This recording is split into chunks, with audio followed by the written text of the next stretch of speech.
Hello' good morning. আপোনালোকে মোক দেখা নাপাব ফ্ৰেণ্ডছ, কাৰণ কিয় জানে না, মই ৰাতিপুৱা উঠছোঁ, এতিয়া আন্ধাৰে হৈ আছে। আপোনালোকক দেখাবৰ কাৰণে উঠা নাই দেই ফ্ৰেণ্ডছ, মই সদায় ৰাতিপুৱা সোনকালে উঠোঁ আৰু সোনকালে উঠি পেলাই ভাল লাগে। এয়া দেখিছেনে, বাহিৰত গোটেই আন্ধাৰ।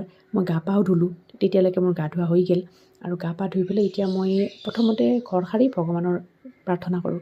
তো এতিয়া ভগৱানৰ মন্দিৰত প্ৰাৰ্থনা কৰিব লৈছোঁ। তো ধুনীয়াকৈ চাকি বন্তিখিনি দি লওঁ, কাৰণ কিয় ৰাতিপুৱা উঠাটো মোৰ সকলো বিয়াৰ পাছৰ পৰা অভ্যাসটো থাকি গ'ল দিয়ক, আৰু কি কৰিব। তো সেইটো ভাল অভ্যাসে থাকিল আৰু ভাল অভ্যাস মানুহ লগত লৈ চলিব লাগে বুলি ভাবোঁ।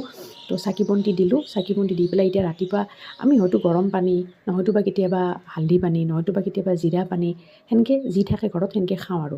তো এতিয়া চাচপেনটো বহাই দিলোঁ আৰু এতিয়া হালধি কাটি আছোঁ, হালধি দিম। হালধিৰ লগত মানে কি জানেনে, সৰুতে তাৰমানে আমাক মাহঁতে সৰুতে হালধি দিছিল। হালধি মানে এনেকৈ থেতলাই পেলাই ৰসটো উলিয়াই দিয়ে, নাক মুখ চেপি পেলাই খাওঁ আৰু কিবাকৈ লগে লগে চেনি খাই দিওঁ বা লগে লগে মৌ খাই দিওঁ। মানে এতিয়া জানা হৈছোঁ হালধিৰ মূল্য। তো যি নহওক, এতিয়া বহাই দিম ভাত, কাৰণ কিয় আমাকো সৰুতে মায়ে স্কুলত যোৱাৰ আগতে সিদ্ধ ভাত ঘি দি খুৱাই পঠাইছিল। ঘি হওক, বাটাৰ হওক, নিমখ তেল হওক, মুঠতে একটেপা ভাত খাবাই লাগিব। সেইকাৰণে চলিকো মই অভ্যাস কৰাইছোঁ যে ৰাতিপুৱা উঠাৰ পিছত, ব্ৰাছ কৰি উঠাৰ পিছত বঢ়িয়াকৈ স্কুলত যোৱাৰ আগে আগে ভাত খাই যাব লাগিব।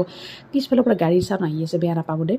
আৰু ইনকে ঘৰত ৰাতিপুৱা ধূপ ধূনা চাকি জ্বলাই মই বিৰাট ভাল পাওঁ। ৰাতিপুৱাৰ ভাইব্ৰেশ্যনটো আচলতে মোৰ বিৰাট ভাল লাগে, মই সকলোকে ক'লোঁ। তো পানী হৈ গ'ল মোৰ ৰেডি, এতিয়া পানী খাই আছোঁ বঢ়িয়াকৈ। অলপ ৰাস্তাৰ মানুহো চাওঁ, গেল চলি স্কুলত পঠালোঁ ভাত পানী খুৱাই, আৰু এতিয়া নিজে একাপ কফি খাব লৈছোঁ অলপমান সময় বাৰান্দাত বহি। আৰু ঠাণ্ডা ঠাণ্ডা অলপ লাগছে, নালাগা নহয়, কিন্তু গা ধোৱাৰ পিছত ইমানো নালাগে। অন্য এটি ব্লগ